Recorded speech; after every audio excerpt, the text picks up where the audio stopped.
আমাদের জননী প্রধানমন্ত্রী শেখ হাসিনাকে আল্লাহ পাক যেন কোরআনের এবং হাদিসের এই দুইটা নিয়ম মেনে চলে মৃত্যু পর্যন্ত থাকার তৌফিক দেন।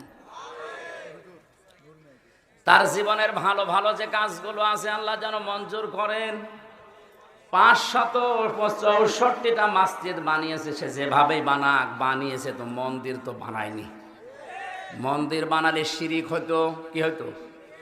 এখানে আর কিছু না হোক অন্তত সেজদা তো দু একটা হবে। এই কাজটা যেন আল্লাহ কবুল করেন।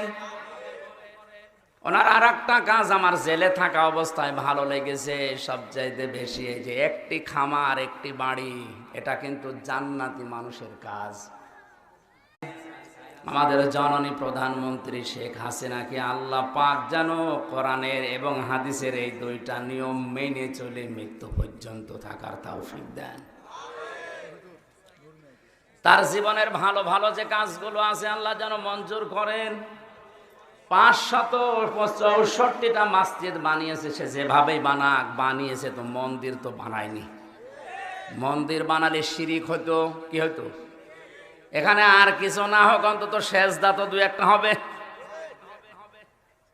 এই কাজটা যেন আল্লাহ কবুল করেন।